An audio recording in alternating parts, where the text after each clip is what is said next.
Creative Babble.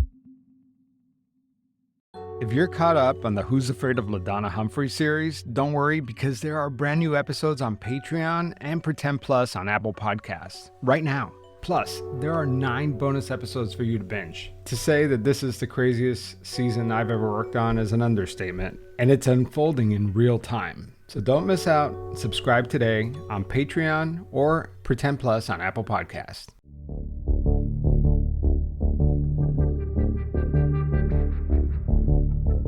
Some of the residents that are actually living there found out about the podcast, and they sent it to me because they know that just 7 months ago, I left there with a very bad experience. It is so bad there, like so bad. Kaylin is a former resident of Oasis of Northwest Arkansas, and she's one of the brave women who have come forward about some of the allegations being made against LaDonna Humphrey and the sober living facility she's running. I have been waiting so long for something like this to come out. I didn't know it was that bad in depth. I've only listened to a little bit of your podcast, but I just know my experience, and I was going to try to tell you that if it's going to become like a thing, I can try to get as many women as I can to like help, because I know that something needs to come of this. Oh, it's a thing. It's a thing. So, I mean, I've spoken to a couple former residents, and they've all told me like some pretty horrible things. I've been actually working on documenting everything because there's so much. This episode may be the most damning yet. Threats, harassment, corruption. Yes, these are all the same allegations you've heard before in the last 10 episodes, but the difference is that this time it's happening right now in real time. It's happening against vulnerable women who have nowhere left to go. And the worst part is, nobody seems to be taking it seriously. I didn't know about this part of the story when I first started investigating this series. I always expected new possible victims would come out of the woodwork, but nothing like this. I've reached out to the drug courts for comments. Nothing. Several state, city, and county officials have been made aware, and it's going nowhere. Of all the things that LaDonna Humphrey is being accused of, this is the most concerning of all. Today, you're going to hear alarming stories from former residents who lived at Oasis of Northwest Arkansas. And we're going to take a peek at the organization's financial records, which tells an even more compelling story. I'm Javier Leiva, and this is Pretend. Stories about real people pretending to be someone else.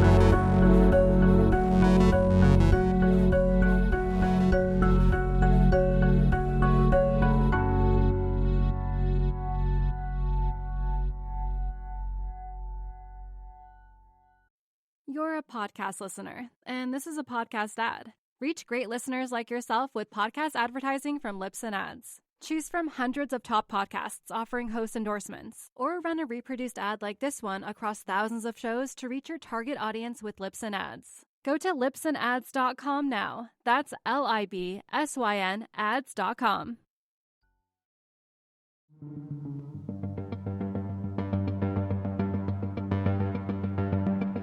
Unlike LaDonna's other nonprofits, Oasis of Northwest Arkansas is not an organization she started.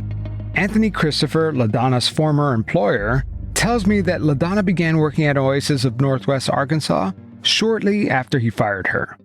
I can tell you that I know for a fact she's actively robbing that organization blind, stealing money, stealing donation. And I tried to warn that organization.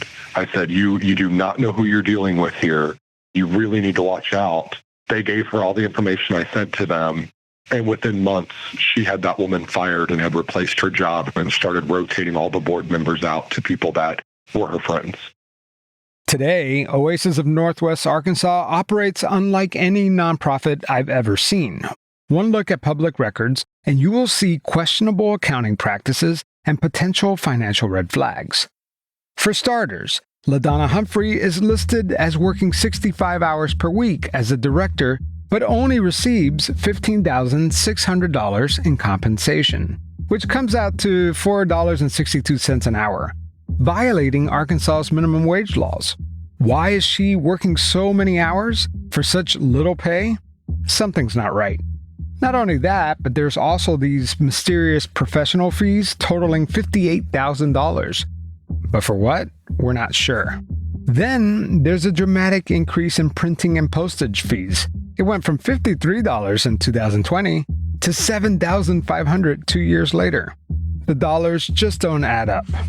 The organization's books are solely in the possession of the director, LaDonna Humphrey, indicating a lack of separate financial controls and a potential for conflict of interest. And to make matters more complicated, there are 2 years of financial recordings completely missing. We're going to dive deep into the financials in just a bit. But first, let's talk about what Oasis of Northwest Arkansas does for the community. Oasis is a nonprofit corporation which operates as a sober living facility for women in recovery. I spoke with Kaylin, a former resident at Oasis, and she told me that there are many reasons why women end up living there. Some of the women have DH and get in and go to court, and instead of them sending them to jail, they can say they're going to go to Oasis, and that will be fine, and so then they'll be court ordered. Some of the women have DHS cases and are fighting to get their kids back, and they go there, and that looks really good to the court because they're like in a recovery home or whatever. But they choose Oasis, or do they have an option? Because I know there's another facility, right? Yeah, there's a couple more, but they're all really hard to get into because most of them are full. I asked Kaylin about the accusations concerning Oasis financials. Kaylin tells me that LaDonna, the director, does a really good job of fundraising, but unfortunately, that money rarely seeps its way down to the residents. I was there for about a year, and I was pregnant. LaDonna and the house managers wanted to do something special for Kaylin and her baby. She posts on Facebook constantly asking for donations. She had them post that they wanted to raise money for a single mom who's fixing to have a baby. And so many people commented on there and donated money. Oasis announced that they were going to throw Kaylin a baby shower. She put her Cash App and her Venmo on there. Never once did I get a baby shower or any of that money. She kept it all for herself.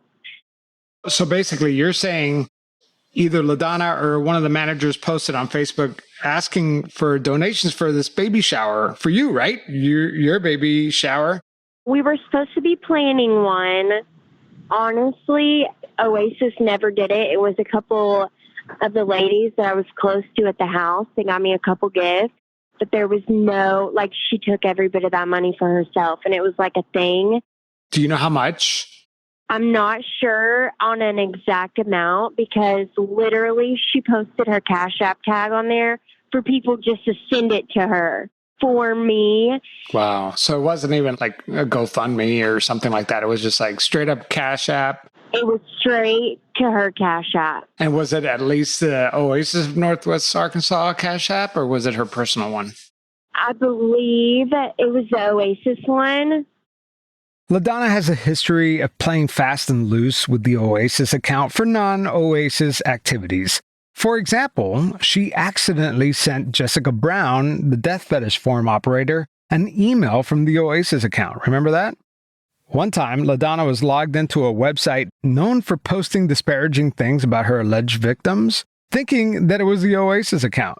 She even once paid Alicia Lockhart book royalties from the Oasis bank account. I have those screenshots. Using her nonprofit's account to pay for personal things is not a great look. But here's the kicker. At the time when we started looking into this, Oasis of Northwest Arkansas wasn't even listed as a tax exempt because they failed to file the proper documentations with the IRS. So that baby shower she raised money for, well, that wasn't tax deductible for everyone who donated. And any other donations made during this time period, well, that could result in the donors having to pay back the taxes if they get audited, possibly even paying penalties. I have screenshot after screenshot of LaDonna raising money despite having a tax-exempt status. Where is this money going? And why isn't all this fundraising reflected in her financials? But it's not just the accusations of misappropriation of funds. The women at Oasis who have come forward say they are living like sardines in a can.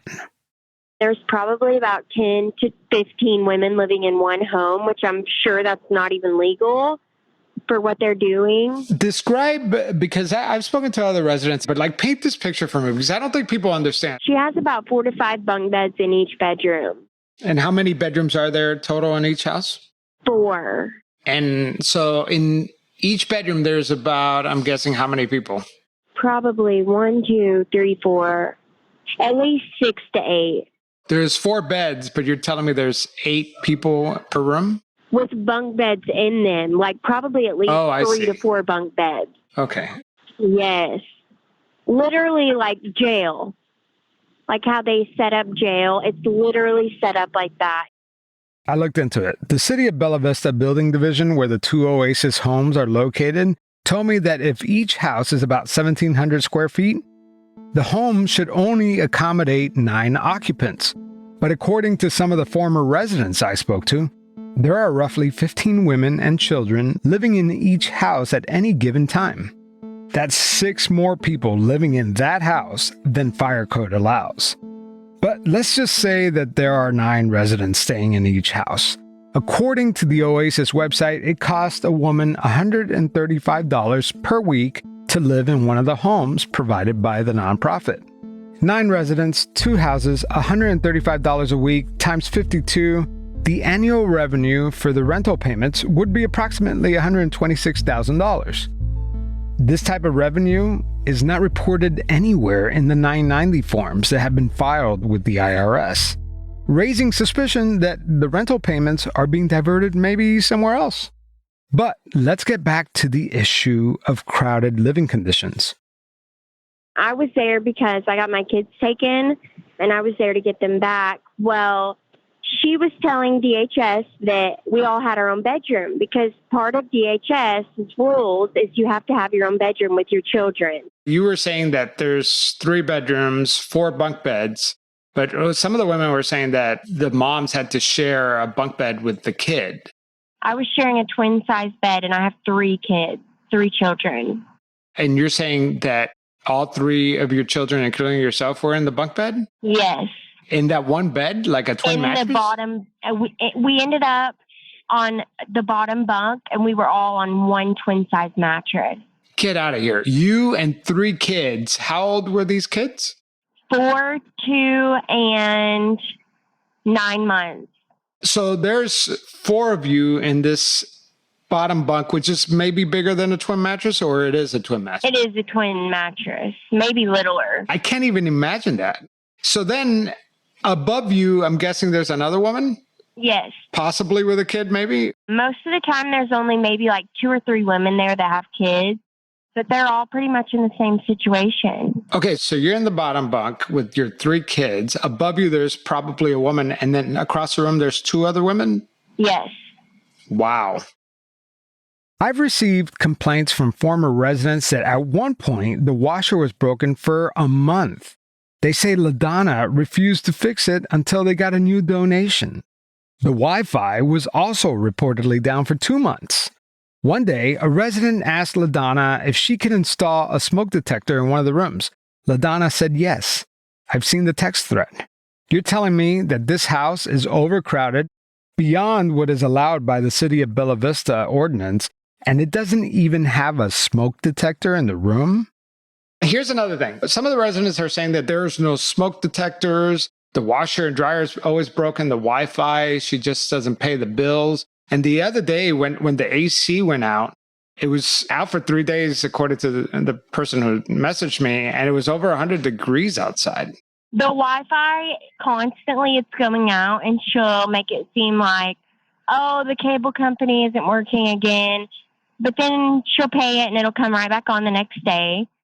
And losing Wi-Fi doesn't seem like such a big deal. After all, it is a luxury. But Emmy, a former resident at Oasis, said that being offline could be life-threatening.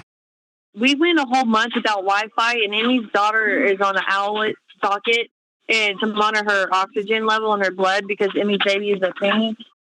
Our air conditioner was out several times in the time that I lived there. One time our heat was out, and it was so cold in our rooms that, like, women were physically fixing to get up and leave. Like, no joke. One of the residents asked a house manager to turn on the heat. She said it was for her baby. Quote, "Your request has been denied," unquote. I've seen the text message. Recently, a manager texted the house group chat with a picture of a tiny dent on the dining room table. The message read, quote, "It is unacceptable that not one person has reported this. It's a brand new table. LaDonna wants to know who did this immediately, exclamation mark. Also, each resident is to Cash App LaDonna $20 each for the damage, which is due immediately," unquote. But Emmy, a former resident who was living there at the time, refused to pay the $20. First, because she says she had nothing to do with it, and second, she didn't have the money. Why didn't you just pay the $20? So at the time, I only had like $40 in my bank account, and the next day, my daughter's daycare was supposed to be coming out of my account, which for both of them, it's like $64 a week. So I didn't even know how I was going to pay that. And you had nothing to do with that table being chipped, right? Right. I don't know what happened to it, and it was the tiniest little spot. But I just feel like you have a house full of women and children, so there's going to be wear and tear on stuff, and maybe that's what all this money should be for. And how much did she pay for that table again? I have no idea. It's probably donated. That's what's crazy about it. And the money did not buy a new one. So LaDonna wanted to collect a few $100 from women with very little money to replace a table that she got for free. And Emmy's defiance did not sit well with LaDonna.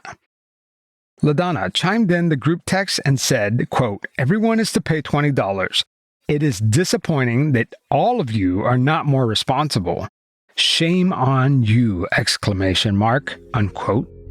The first message went out at 7:11 p.m. The next message landed at 7:55 p.m., less than an hour later. The house manager wrote, "So far, only 6 ladies have paid the $20 fine. This is due immediately," unquote. Emmy responded, quote, "I don't have $20 that I can spare right now." LaDonna responds, quote, "Then you will be dismissed. Everyone pays. Thank you," unquote. When someone tried to question LaDonna's response, LaDonna replied, "You will pay the fine, period. Figure it out," unquote.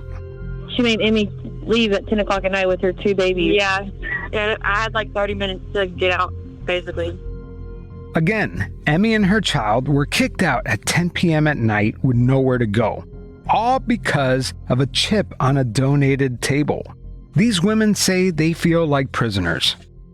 So say like our groceries are outside the door, we have to wait for a manager to open the door. Like one of the residents had to wait like an hour for her cold stuff to be brought inside for a manager to be there to bring her groceries inside. Brought inside the house? Yeah, we can't go outside the door unless a manager grabs our groceries. And it took like an hour for her to get her groceries inside once they were delivered. And it was hot that day. And can't anybody just open the door? I don't understand. No.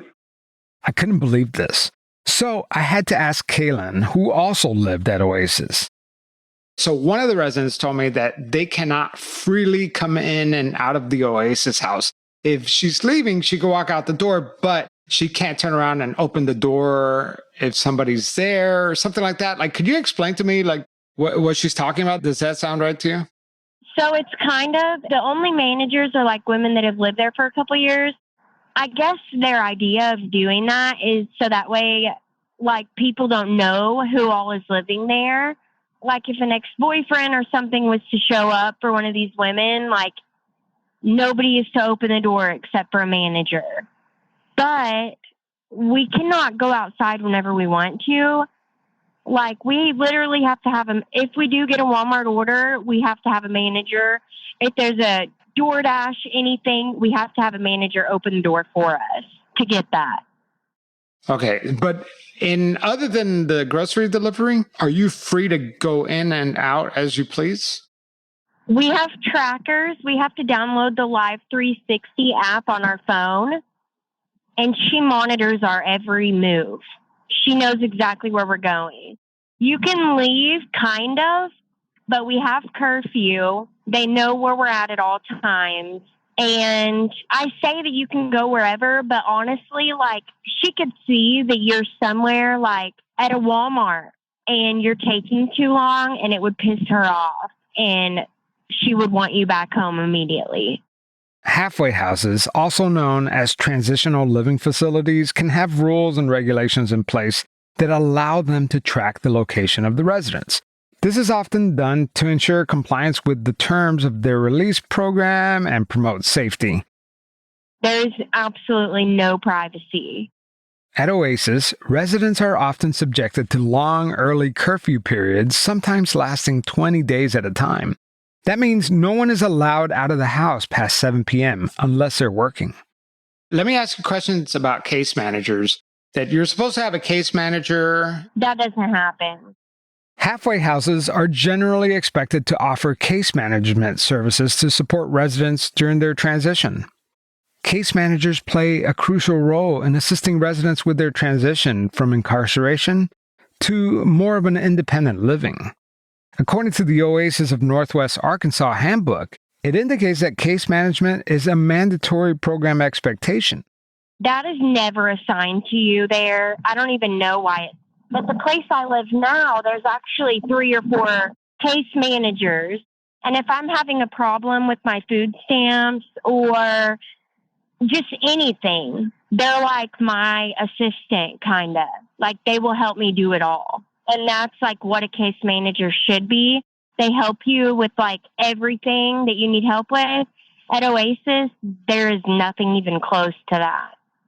So you're not getting help with food, basic necessities. You're being controlled. Your location's being tracked. You're being forced to live in cramped conditions and no case managers. So I'm just struggling to find out exactly what they're doing here. Do you think the court is aware of the living conditions at this place? I don't, because I had DHS, my DHS caseworker, come view the bedroom one time. And she immediately told me it was unacceptable and was trying to get me the hell out of there. But LaDonna had been telling her the whole time that we had our own bedroom. And she had no idea that LaDonna was making us share bedrooms and that me and my 3 children were sleeping on a twin-size bed. According to the handbook, all private child care must be approved by LaDonna herself. Children living at Oasis have to be supervised at all time. They are not allowed to eat or drink in the living room or bedroom areas. All children must go to bed at a time determined by LaDonna. Failure to comply with any of these rules can lead to the dismissal from the program. I spoke with Emmy and Whitney, both former residents, about their children living at Oasis. There was this one time whenever one of the girls' sons left a sandwich out on the counter, and LaDonna made him do 4 hours of community service for that sandwich being out on the counter. How old was that kid? 9, 10. Oh, 9. She made a 9 or 10-year-old do community service? Yeah.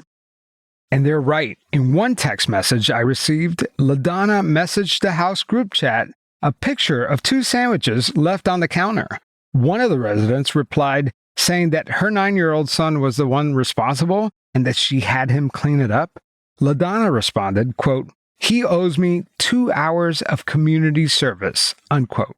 Maybe I missed something, but I don't see anywhere in the Oasis handbook where children of residents have to serve community service as a form of punishment.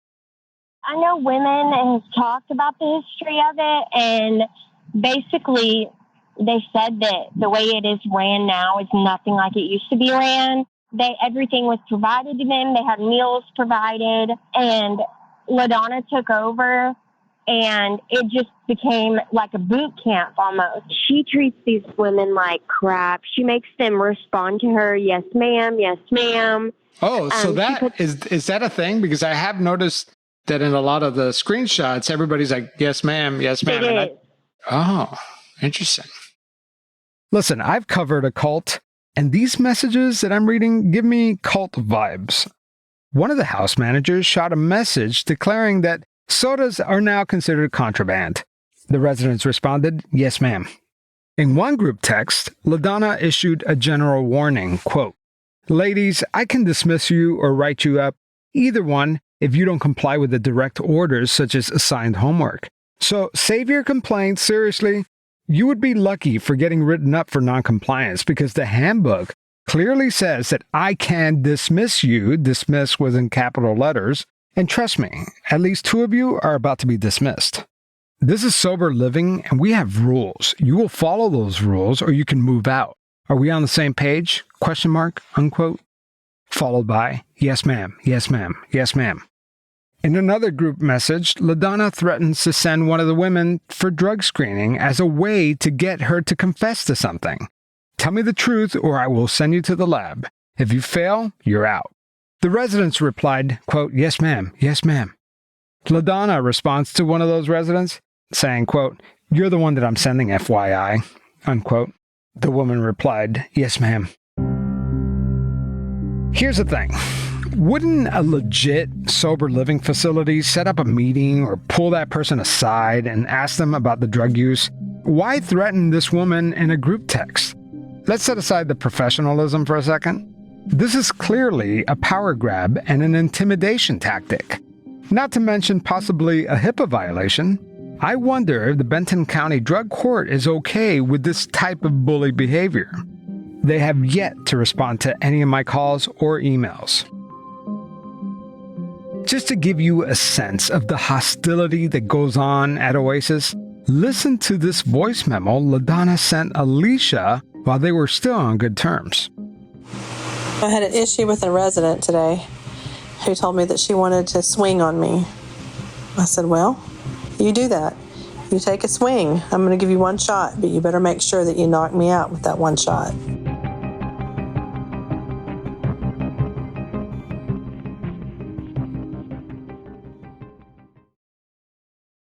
You're a podcast listener, and this is a podcast ad. Reach great listeners like yourself with podcast advertising from Lips and Ads. Choose from hundreds of top podcasts offering host endorsements, or run a reproduced ad like this one across thousands of shows to reach your target audience with Lips and Ads. Go to lipsandads.com now. That's LIBSYN ads.com. You're a podcast listener, and this is a podcast ad. Reach great listeners like yourself with podcast advertising from Lips and Ads. Choose from hundreds of top podcasts offering host endorsements, or run a reproduced ad like this one across thousands of shows to reach your target audience with Lips and Ads. Go to lipsandads.com now. That's LIBSYN ads.com.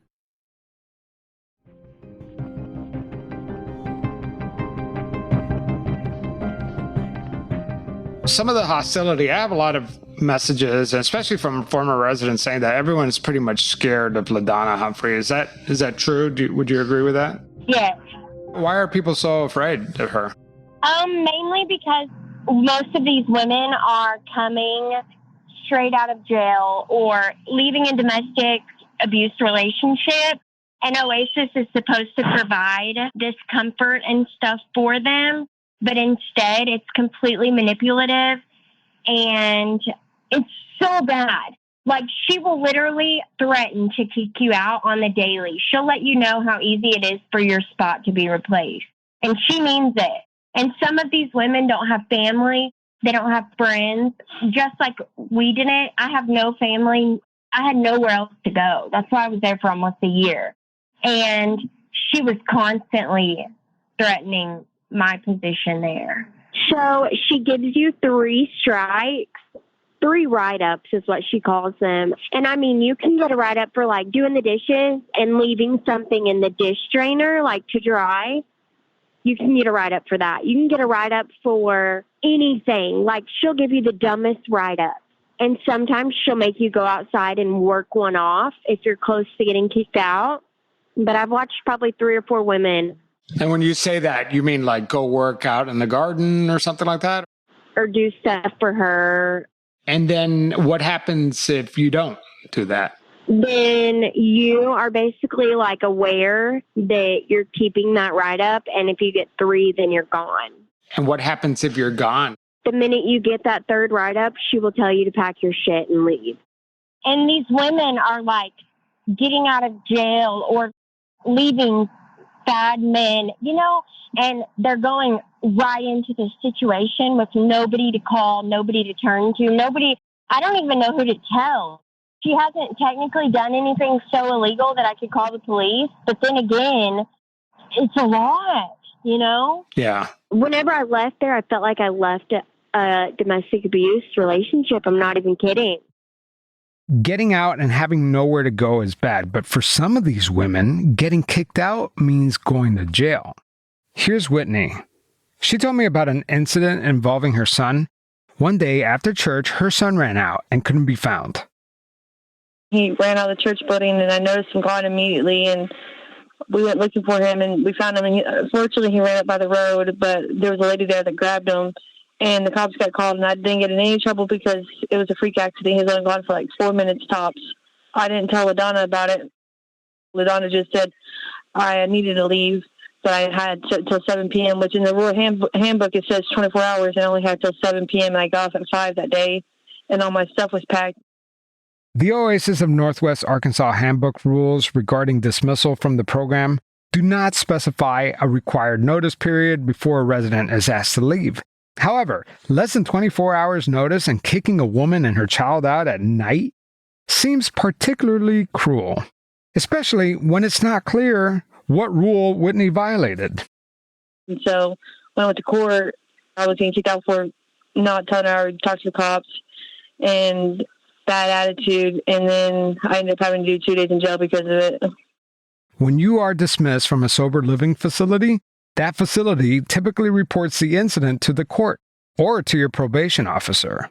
In the case of Whitney, the consequences of being kicked out of the sober living facility when she's court-ordered to be there leads to automatic 2 days in jail. That's right, Whitney is getting ready to turn herself in, all because LaDonna kicked her out. It's been 2 days since Whitney turned herself in. So Whitney, you just got out of jail, what, today or yesterday? When did you get out? I got out of jail today. So you got out of jail today, and when did you turn yourself in? Friday. And that was because the police got caught? I left Oasis. Because you left Oasis? Yeah, because I did not agree with being phased down. What happened to your son when you had to turn yourself in for jail? My mom had to be with him, which I'm thankful for that. But it still was hard because he hasn't been away from me for 2 whole months. I mean, I'm thankful drug court only gave me the 2 days. It could have been worse. And what do you do, like, when you're in there? What are you thinking about? My kid, my mom. My mom's back has been hurting her. My daughter. I miss my daughter's dance recital because of this. When I look at the Oasis website, I struggle to learn what kind of rehabilitative services this organization is offering these women. Maybe I'm missing something. I don't know. So I asked Kaylin. So you have these houses that are probably paid for. You're paying rent.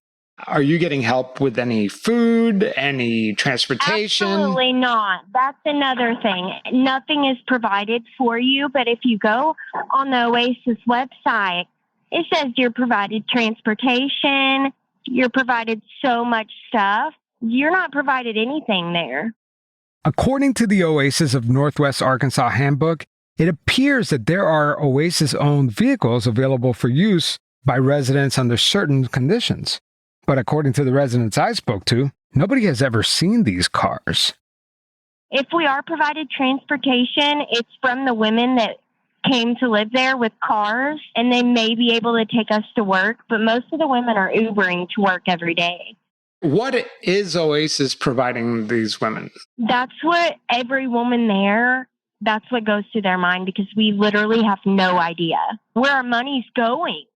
Many of the women sent to Oasis are court-ordered to be there, but for some women like Kaylin, it's the only place they can go.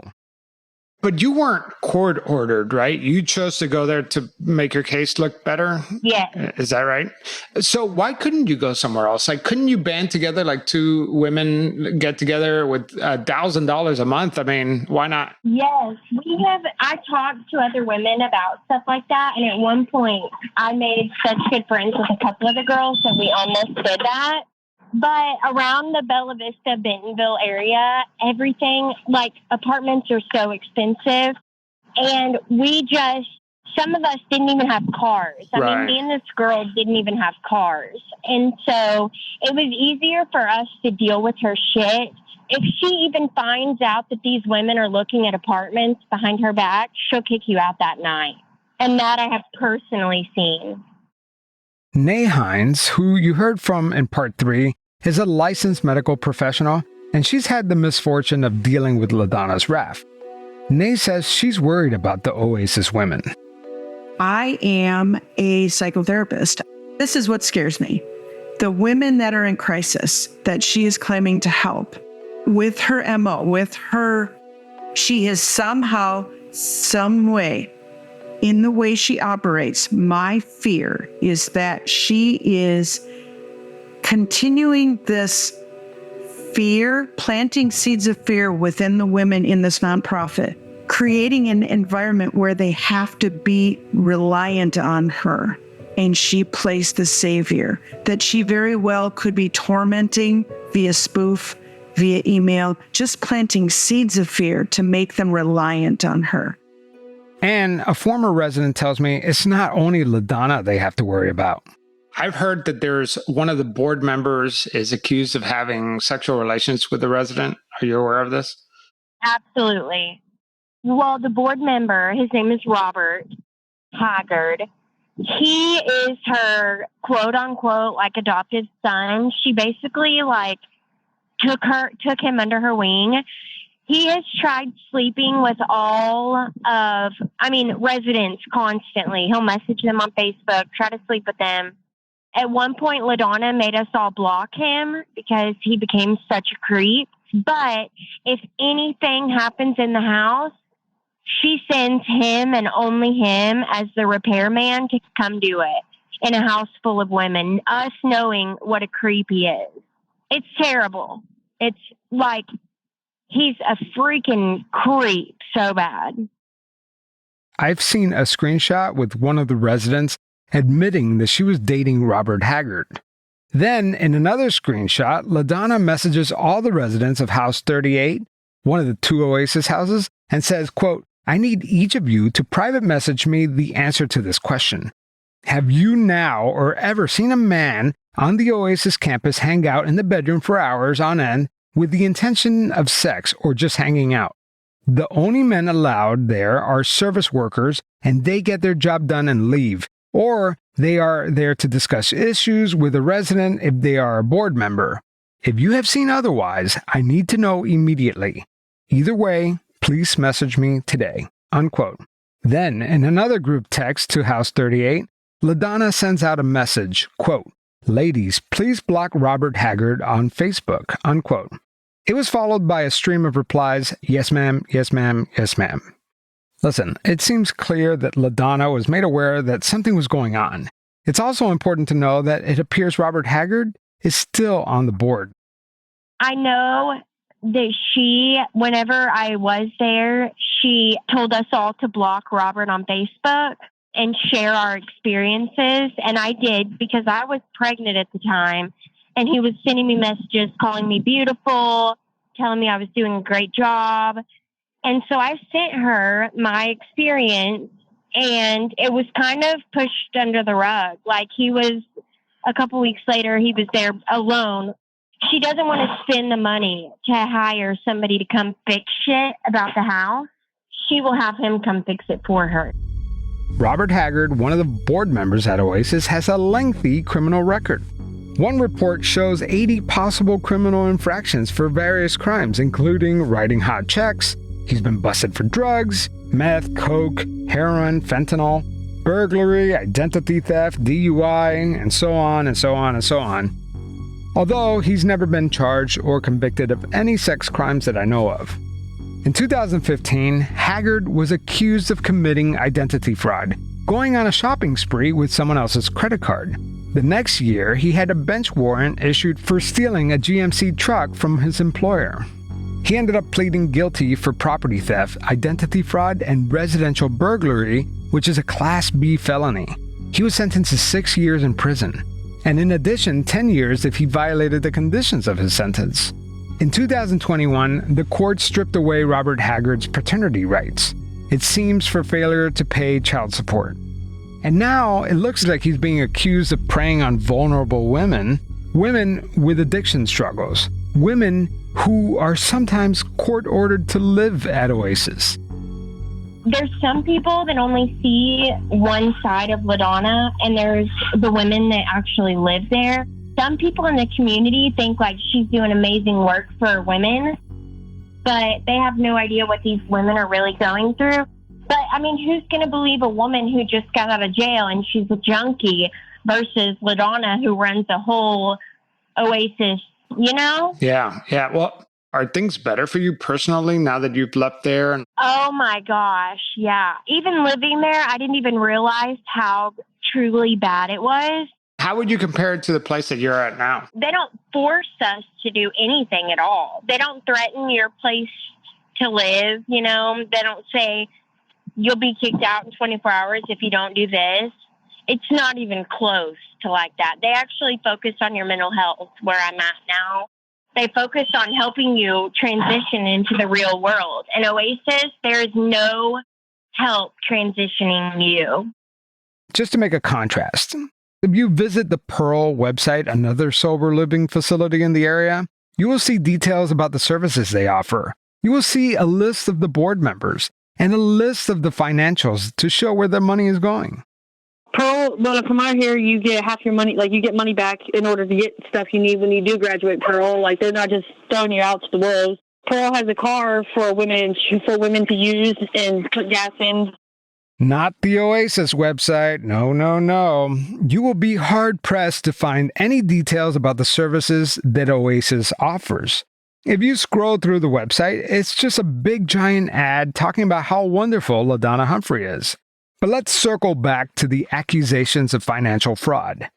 For that, I wanted to talk with someone who works with nonprofits every single day to see what they think about Oasis, just as a third party, you know. We're going to call our expert Evelyn. That's not her real name, by the way. She just doesn't want anyone going after her. I mean, can you blame her? What's your general impression of looking at their financials or the financials that they've posted so far? In order to do this, we kind of need to know in general what a donor wants to see from a trustworthy nonprofit. So I guess to kind of put it into that context. That's a good way to phrase it, right? Because we were looking at this from an investigatory standpoint, but this could be like, hey, I want to donate a large sum of cash to this organization. Can you show me your financials to make sure that everything's on the up and up? Is that what you're saying? Yeah. So I'm always thinking from the donor's perspective or the sponsor's perspective. So there's two ways that we can do that. And the first way is by checking their nonprofit status, right? We know that's a bit of an issue here. And this kind of gets confusing for folks because they assume that all nonprofits are going to be tax exempt. And really, filing as a nonprofit just refers to your business purpose. Basically, there's a difference between Oasis, the nonprofit corporation, similar to an LLC, and then there's the charitable arm, which is tax-exempt 501c3. I called the Arkansas Secretary of State's office to check in on their charity status. Charities Department. Hi, I have a question for you. I'm not sure if you're the right person to talk to about this, but I'm looking for some information on a nonprofit called Oasis of Northwest Arkansas. I just wanted to check to see if they were in good standing because from what I understand on the website, it says that they are not, and they are correct. Our organization is posting on social media letters from your office saying that correct. They have been placed now in a current status. They have come into compliance. Our database has not updated the system yet, and it should take about 24 to 48 hours for those changes to reflect online. What did they do to stay in compliance? They submitted the required documentation. Oh, okay. Which is what, in the form of a 990 or what? It would be the registration documents, the CR01, and all the supporting documents that go with that. And can you tell me how long they have been out of compliance? I am not sure. Hold on one moment. Let me see if that's something I can. Hold on one moment.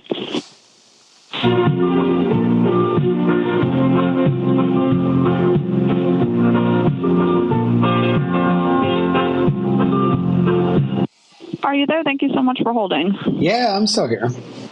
All right. It looks like they fell out of compliance. Let me see what year. That was tax year 2015. So they fell out for about 8 years.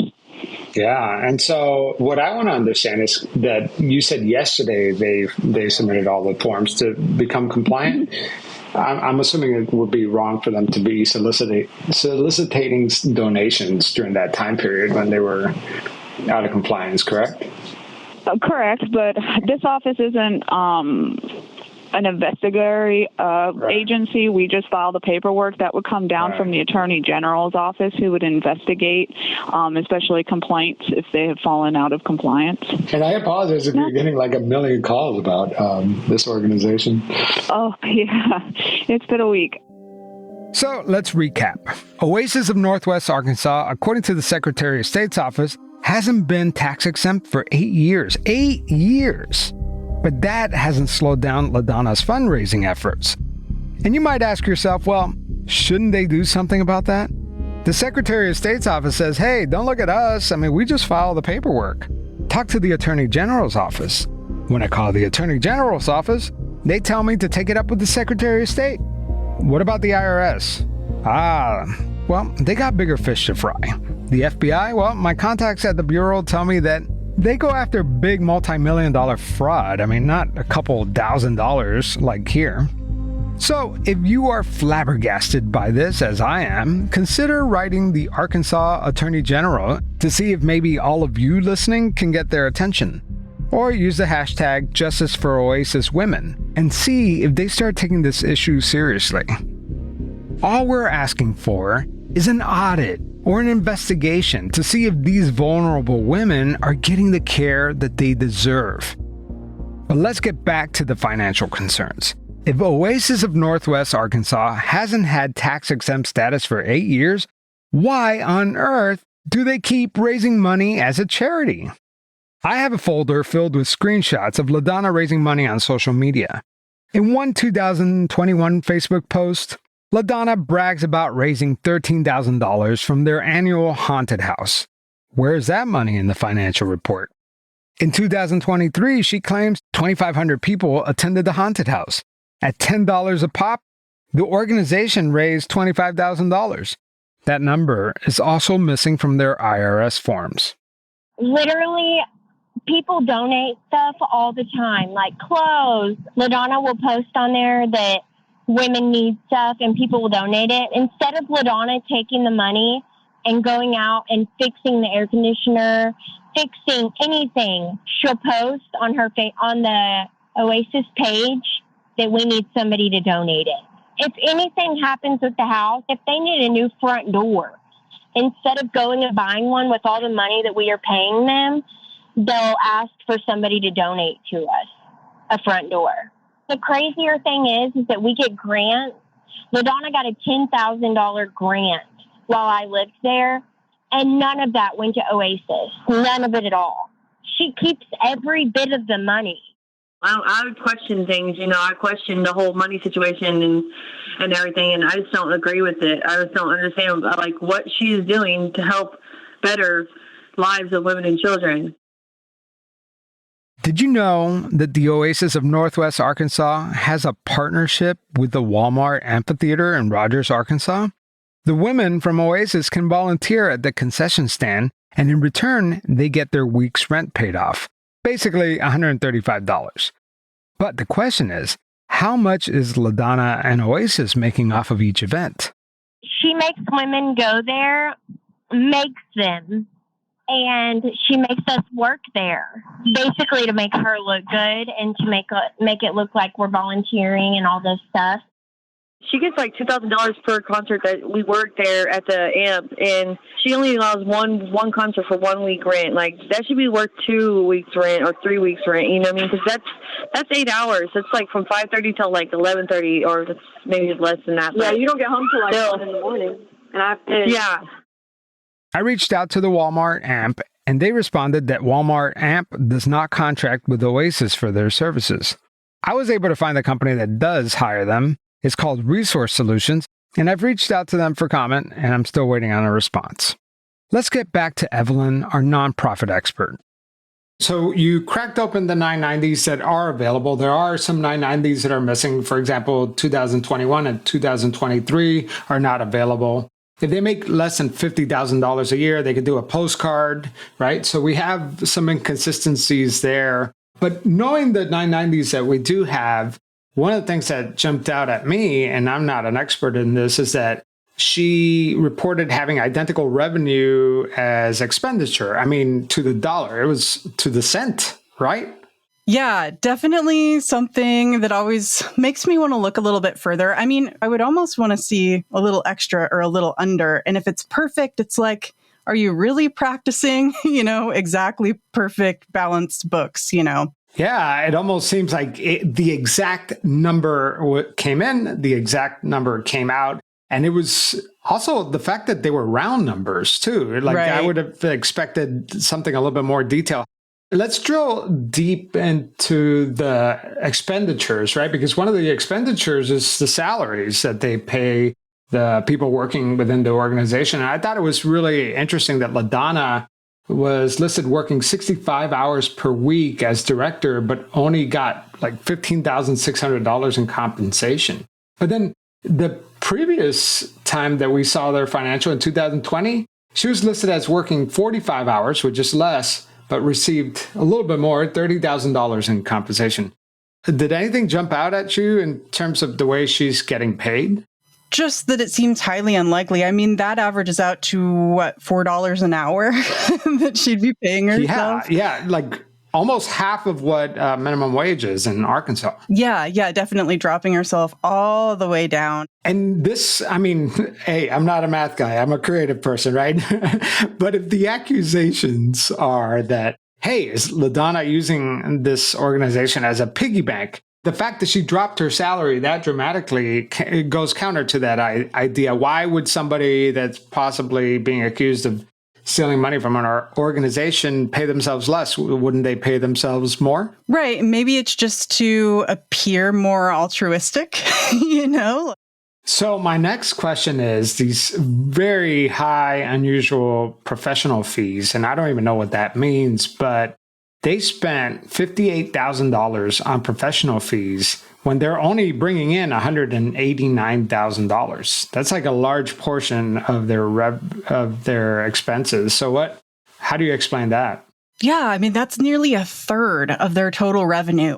LaDonna has decreased her own salary by half. She's bringing in $15,000, and all of a sudden we see this dramatic jump in those professional fees that clearly, would make me want to do a little extra research for sure.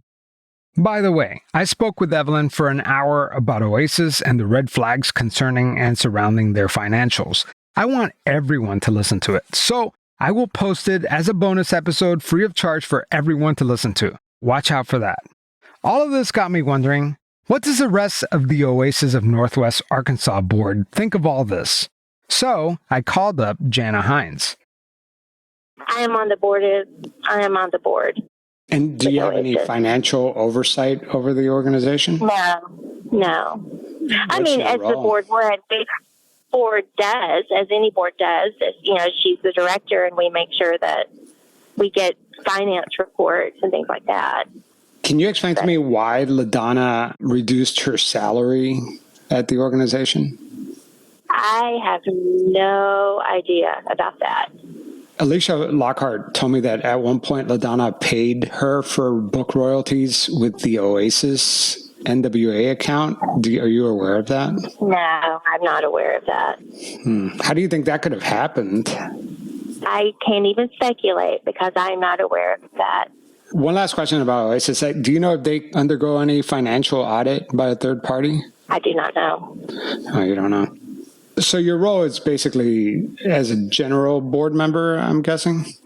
Right. I'm not a treasurer. I'm not a bookkeeper. I read the financial reports as the treasurer.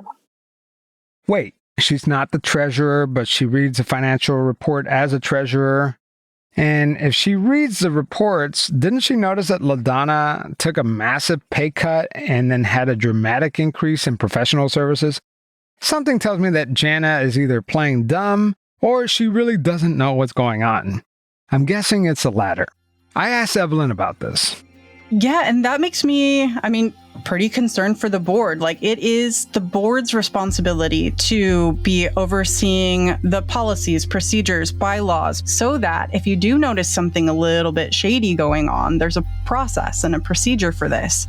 And if you do not have a board that is either even aware that they should have that power, right? Because we don't know. Possibly these board members have no idea that they do have the power to oversee those bylaws and really be writing and being in charge and steering those policies. So if they're not, regularly reviewing that and the power has shifted in that way, the board can be held legally liable for the organization. You hear that, Oasis board members? You may want to take a look at what LaDonna is or is not doing. Your ass is on the line. Aren't you concerned about the well-being of these women? Aren't you worried about the financials? Tony Ashcraft, I'm looking at you. It might behoove you to figure it out and figure it out fast. Listen, all these girls want is for somebody to take them seriously and for LaDonna to step aside. Remember, somebody long time ago started this organization with a mission. They wanted to help these women. And somewhere along the way, they ended up with LaDonna. I have a feeling we are not done with this part of the story. But I'm going to end it right here. Next time on Pretend, hopefully the last episode on this Who's Afraid of LaDonna series. But don't worry, that's our last official episode, but I plan to continue the series on Patreon and Pretend Plus because, come on, let's face it, this ain't over. So if you want all the nitty-gritty, all the bonus episodes, all the early releases, make sure to sign up for Pretend or Patreon. I have a link in the show notes. Today's episode was written by me, Javier Leiva. It was produced by Allison Byrne. It was edited by the talented Puna Shinoy with the Podcast Pundits. And our theme song was written and composed by Joe Basile with thechicken.net. All right, talk to you soon.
If you're caught up on the Who's Afraid of LaDonna Humphrey series, don't worry because there are brand new episodes on Patreon and Pretend Plus on Apple Podcasts right now. Plus, there are 9 bonus episodes for you to binge. To say that this is the craziest season I've ever worked on is an understatement, and it's unfolding in real time. So don't miss out. Subscribe today on Patreon or Pretend Plus on Apple Podcasts. Creative Pep.